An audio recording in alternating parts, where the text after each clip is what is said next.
प्यारे साथियों, नमस्कार। आप सभी का स्वागत है मेरे YouTube चैनल रियल ज्ञान विद RKG में। दोस्तों, आज के इस वीडियो लेक्चर में मैं आप सभी को काव्य के भेदों के बारे में बहुत ही विस्तार पूर्वक बताऊंगा। तो इसके बाद इस वीडियो लेक्चर के बाद आप समझ जाएंगे कि काव्य के कितने भेद होते हैं। और इस वीडियो लेक्चर के सीरीज़ में मैं लगभग 2 से 3 वीडियो लाऊंगा और इसमें आपको पूर्ण रूप से पता चल जाएगा कि महाकाव्य क्या होता है, खंड काव्य क्या होता है और मुक्तक काव्य क्या होता है, इनके कौन कौन से भेद होते हैं। जैसे प्रबंध काव्य हैं, इनके कौन से भेद हैं, मुक्तक काव्य के कौन से भेद हैं, इन सभी के बारे में आपको पूर्ण रूप से पता चल जाएगा। तो चलिए आगे बढ़ते हैं काव्य के भेद में प्रस्तावना की तरफ। तो संस्कृत साहित्य शास्त्र में काव्य को साहित्य का पर्याय माना गया है। अर्थात काव्य का नाम क्या है, साहित्य दिया गया है संस्कृत काव्य शास्त्र में। उसमें सर्वप्रथम काव्य के 2 स्थूल भेद किए गए। तो संस्कृत साहित्य शास्त्र या संस्कृत काव्य शास्त्र में काव्य के कितने भेद किए गए? 2 भेद। पहला दृश्य काव्य और दूसरा है श्रव्य काव्य। दृश्य मतलब दिखाई देना और दूसरा श्रव्य मतलब सुनाई देना, सुनना।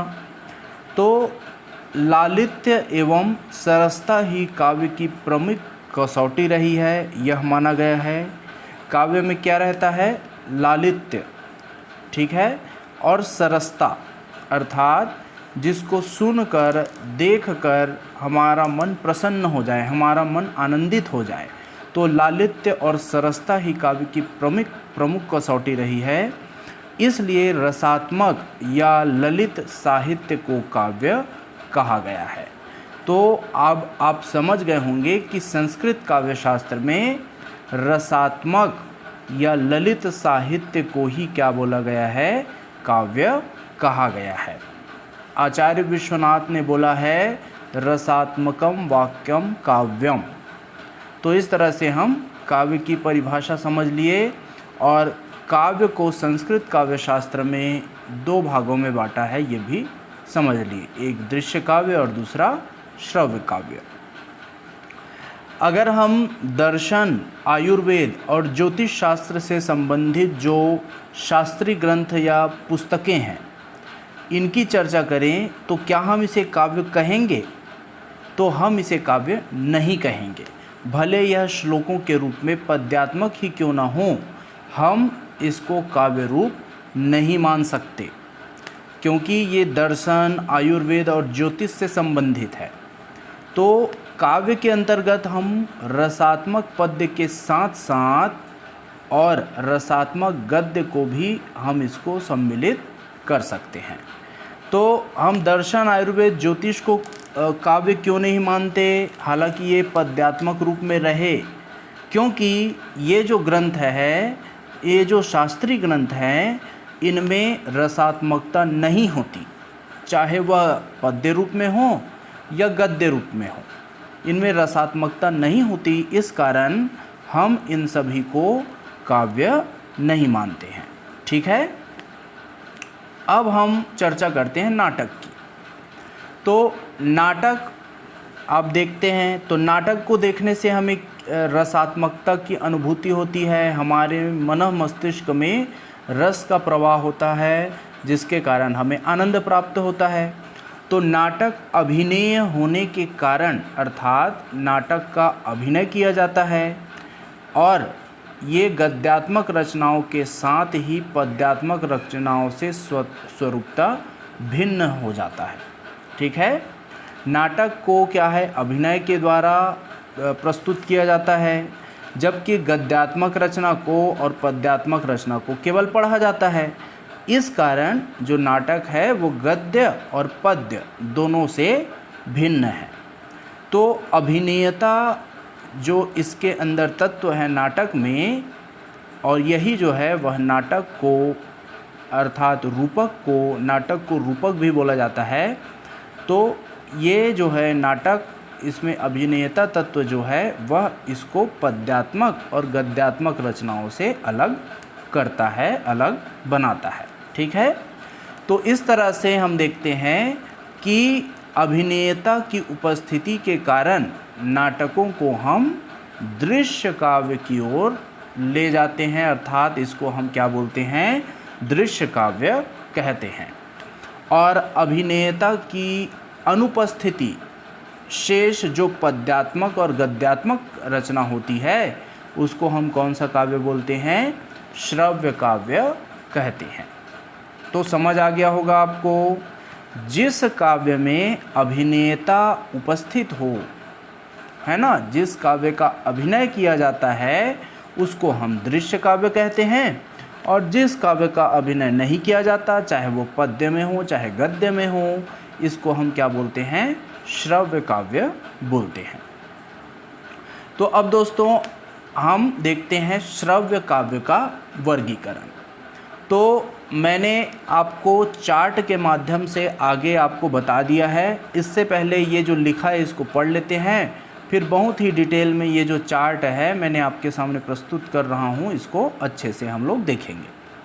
तो देखिए, पहले चार्ट को देख लेते हैं। चलिए, तो यहाँ पे काव्य को हमने जान लिया, काव्य क्या है, काव्य कितने प्रकार के होते हैं ये भी जान लिया।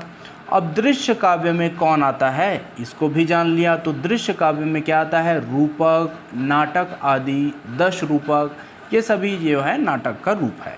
इन सभी को हम दृश्य काव्य में रखते हैं, जो अभिनेता की दृष्टि से पूर्ण होते हैं, जिनमें अभिनेता तत्व पाया जाता है।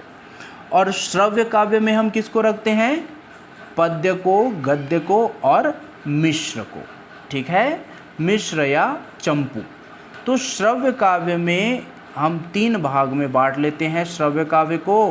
पहला पद्य काव्य, दूसरा गद्य काव्य और तीसरा मिश्र या चंपू काव्य। ठीक है, तो इस तरह से हम श्रव्य काव्य को कितने भाग में बांट लिए, 3 भाग में बांट लिए। ठीक है, अब देखिए, पद्य के अंतर्गत हम देखेंगे एक प्रबंध काव्य होता है और दूसरा होता है मुक्तक काव्य। ठीक है, ये पद्य काव्य की अभी बात कर रहे हैं जो कि श्रव्य के अंतर्गत आता है। इसको कितने भाग में बांट दिया गया है, 2 भाग में बांट दिया गया है, एक प्रबंध काव्य और दूसरा मुक्तक काव्य। अब प्रबंध काव्य के अंतर्गत हम देखते हैं इसको 3 भाग में बांट दिया गया है। प्रबंध काव्य को महाकाव्य, एकार्थी या महाकाव्योन्मुख प्रबंध काव्य और खंड काव्य, इसको 3 भाग में बांट दिया। और मुक्तक को कितने भाग में बांट दिया, 2 भाग में बांट दिया। पहला है गीत या प्रगीत और दूसरा है गीतेतर, अर्थात गीत से इतर जो मुक्तक है उसको गीतेतर कहते हैं। अब जो गीत है या प्रगीत है इसको भी 2 भाग में बांट दिया गया है। पहला वर्ण विषय के आधार पर गीत और दूसरा रूप विधान के आधार पर गीत।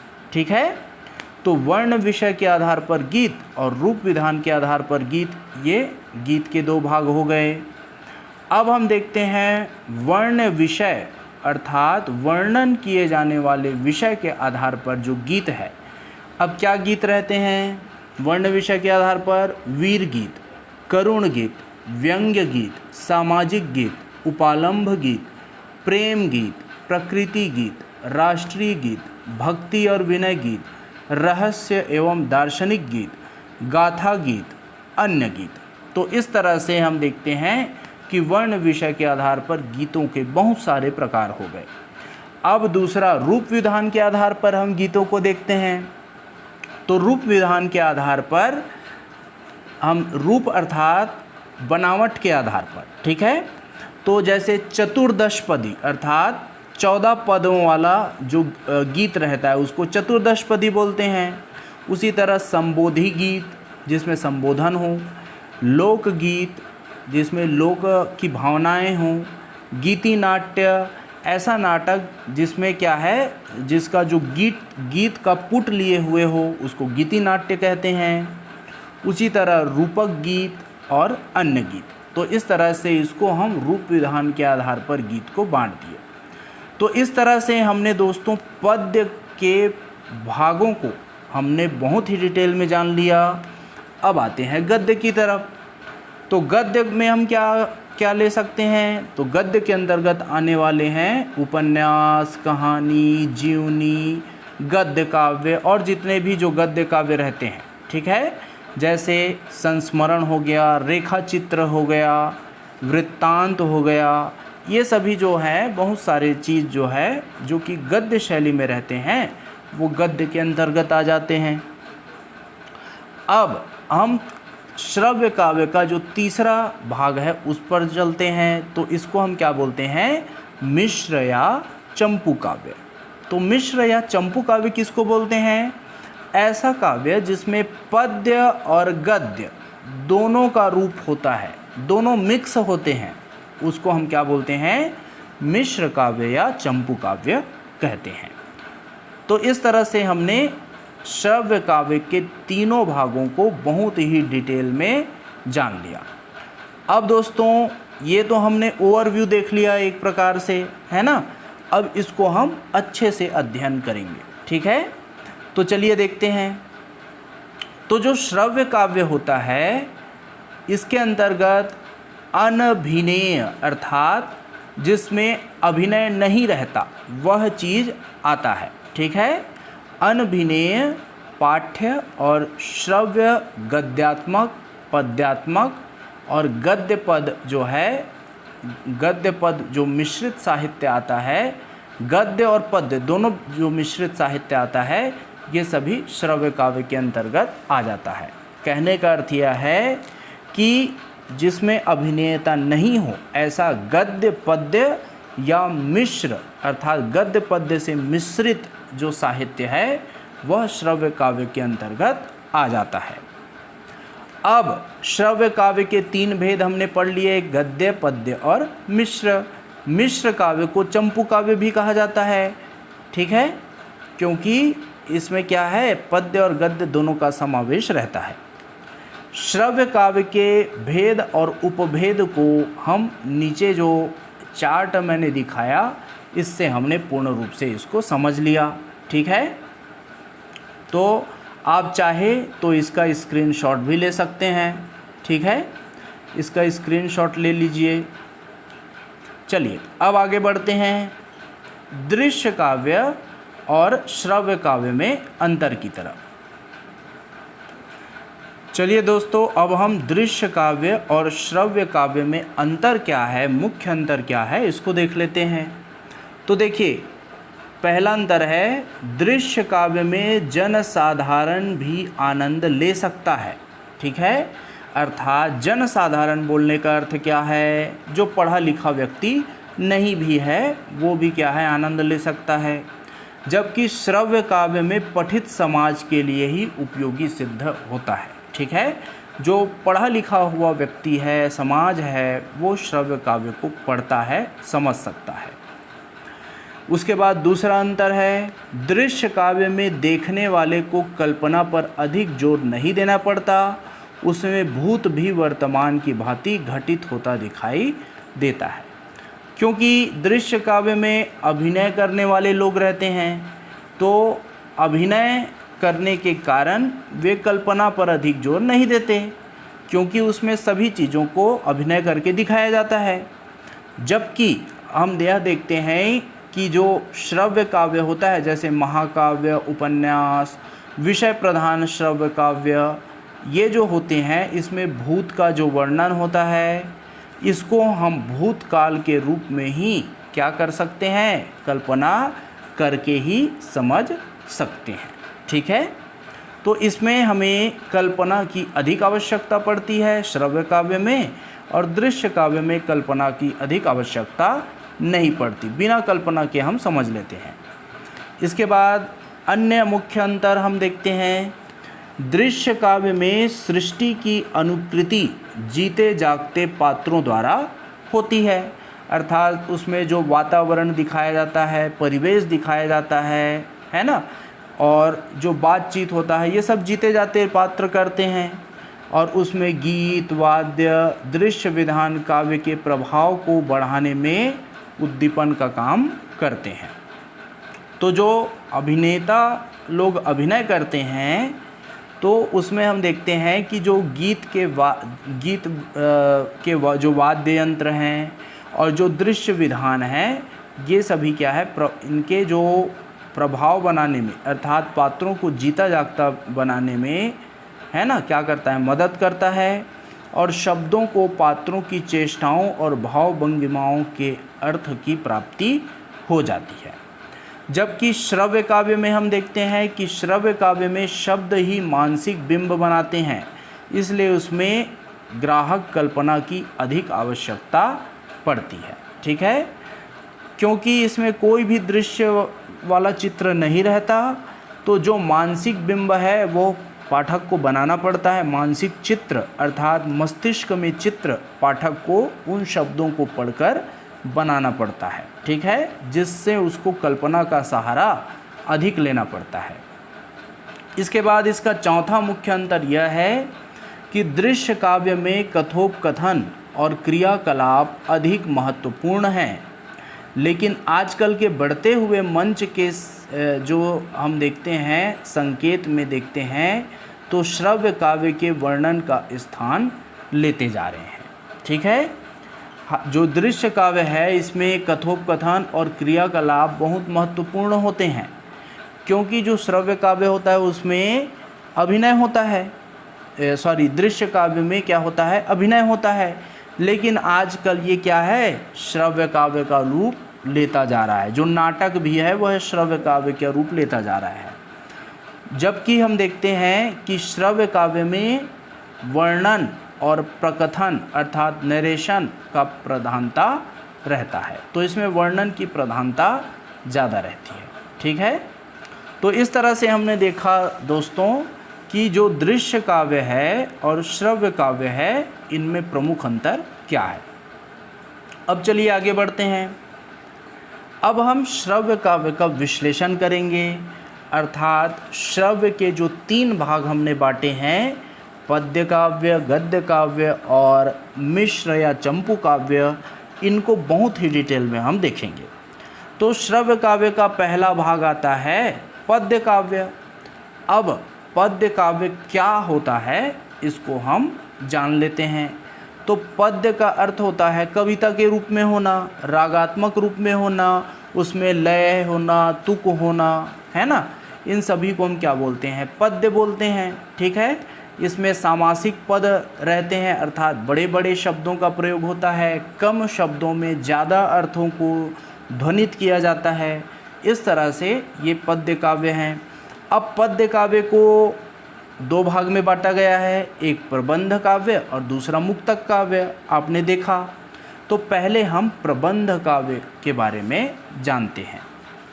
तो आचार्यों ने बंध अर्थात संरचना या बनावट के आधार पर पद्य के 2 प्रमुख भेद किए हैं, एक प्रबंध काव्य और दूसरा मुक्तक काव्य। तो संरचना के आधार पर आचार्यों ने या बनावट के आधार पर जो आचार्य हैं वो प्रबंध काव्य को कितने भाग में बांट देते हैं, अर्थात पद्य काव्य को कितने भाग में बांट देते हैं, पहला प्रबंध और दूसरा मुक्तक, संरचना के आधार पर। तो जिस काव्य की संरचना में विविध प्रसंगों की क्रमबद्ध योजना रहती है और संपूर्ण कथा एक श्रृंखला में घूमती रहती है, उसे हम प्रबंध काव्य कहते हैं। ठीक है, प्रबंध काव्य क्या है, इसमें जो प्रसंग रहते हैं वो क्रमबद्ध रहते हैं। ठीक है, इसके जो प्रसंग रहते हैं वो क्रमबद्ध रहते हैं और इसकी जो कथाएं रहती है वो एक श्रृंखला में घूमती रहती है, मतलब बहुत ज़्यादा लंबा चौड़ा इसकी कथा होती है। इस कारण हम इसको क्या बोलते हैं, प्रबंध काव्य बोलते हैं। ठीक है, और मुक्तक काव्य किसको बोलेंगे, जो फुटकर रचनाएं रहती है और इस तारतम्य में मुक्त रहती है, अर्थात इसका कोई क्रमबद्ध संरचना नहीं होता और इसका कोई कथा के रूप में कोई भी जो श्रृंखला है वो नहीं मिलता। ये क्या है, फुटकर रचनाएं रहती है, 2-2 4-4 लाइन की रचनाएं रहती है, यह ज़्यादा अधिक लंबी नहीं होती। ठीक है, जैसे जो प्रबंध काव्य रहता है वो 100 पेज 200 पेज जैसा भी हो सकता है, लेकिन जो फुटकर रचनाएं होती है वो मुश्किल से 20 पेज 40 पेज तक बढ़ सकता है ज़्यादा से ज़्यादा। ठीक है, तो इस तरह से ये क्या है, मुक्तक काव्य इसको बोलते हैं।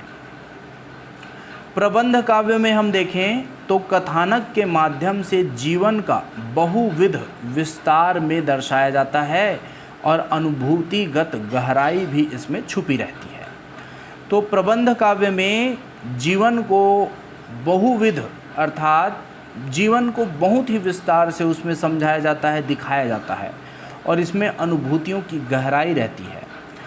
लेकिन मुक्तक के स्वरूप में घटनाओं का विस्तार के लिए कोई अवकाश नहीं होता। ठीक है, मतलब मुक्तक काव्य में घटनाओं का विस्तार नहीं होता है। ठीक है, इसमें क्या होता है, मात्र अनुभूतिगत गहनता पर ही ध्यान केंद्रित किया जाता है। जैसे हम उदाहरण स्वरूप देखें तो तुलसी जी का जो रामचरितमानस है यह एक प्रबंध काव्य है और तुलसीदास जी की ही विनय पत्रिका मुक्तक काव्य की श्रेणी में आती है। ठीक है, तो यहाँ पर एक इम्पॉर्टेंट जो विद्वान हैं जिनका नाम है आचार्य रामचंद्र शुक्ल, जो परीक्षाओं में इनके जो बोले हुए जो शब्द हैं वो भी आ जाते हैं, इस कारण मैंने इसको शामिल किया है। तो आचार्य रामचंद्र शुक्ल ने प्रबंध काव्य के स्वरूप के संबंध में अपने विचार अभिव्यक्त करते हुए जायसी ग्रंथावली में लिखा है कि प्रबंध काव्य में मानव जीवन का एक पूर्ण दृश्य होता है।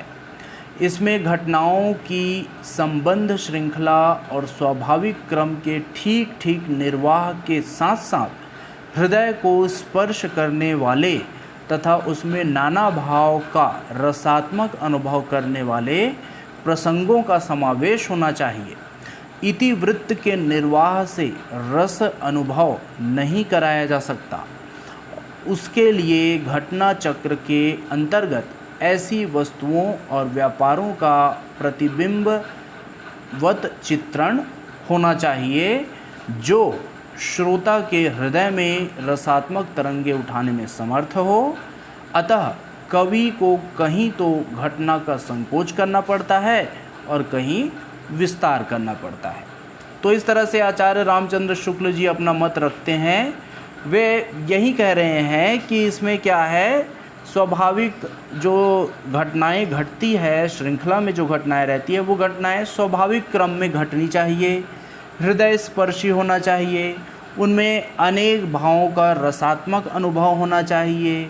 ठीक है, घटना चक्र के अंतर्गत वस्तुओं व्यापारों का जो प्रतिबिंब है, जो चित्रण है, उसका वर्णन होना चाहिए। और ये जो कथा है वो क्या है, श्रोता के हृदय में रसात्मक भाव अर्थात रस को क्या है, उसके हृदय में कोई ना कोई रस की भावना उभारनी चाहिए। ठीक है, तभी यह क्या होगा, एक पूर्ण रूप से प्रबंध काव्य कहलाएगा, ये आचार्य शुक्ल जी कहते हैं।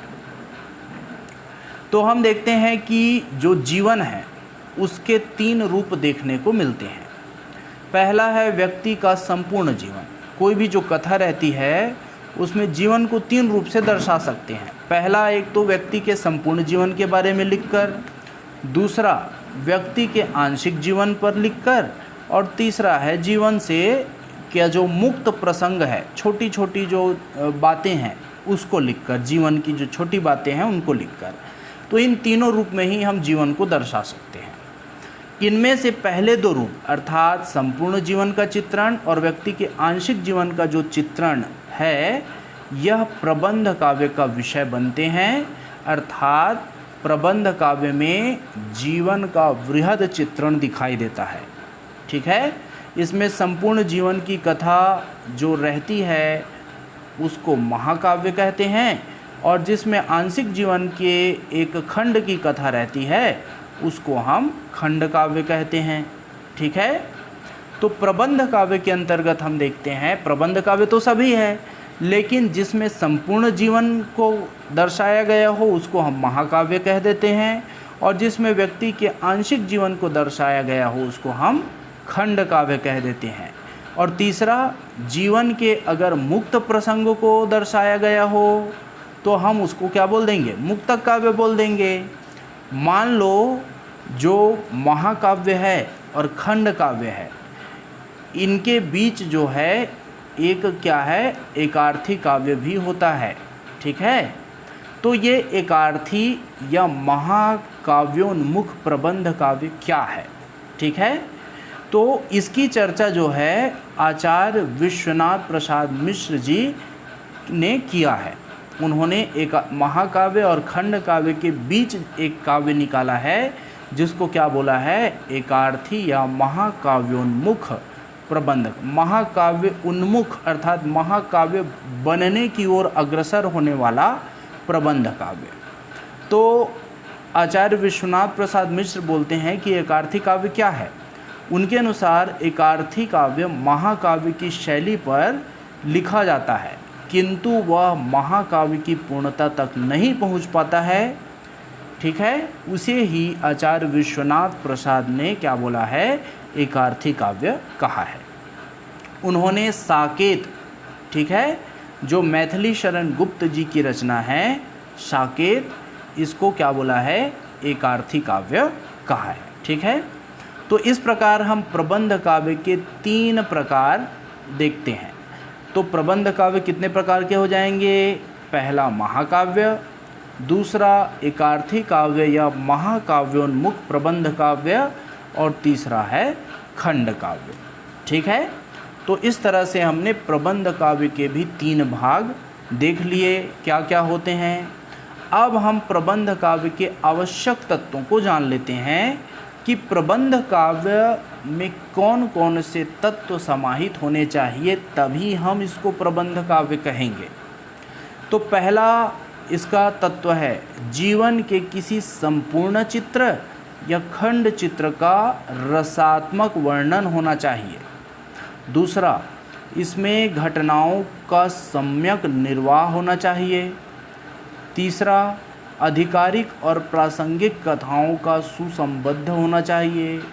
अब ये आधिकारिक और प्रासंगिक कथा क्या है, तो आधिकारिक कथा उसे कहते हैं जो मुख्य कथा होती है, और प्रासंगिक कथा उसे कहते हैं जो मुख्य कथा के साथ साथ चलती है, अर्थात मुख्य कथा को पोषित करती है, छोटी छोटी और अन्य कथाएं, ठीक है, इसको हम प्रासंगिक कथा कहते हैं।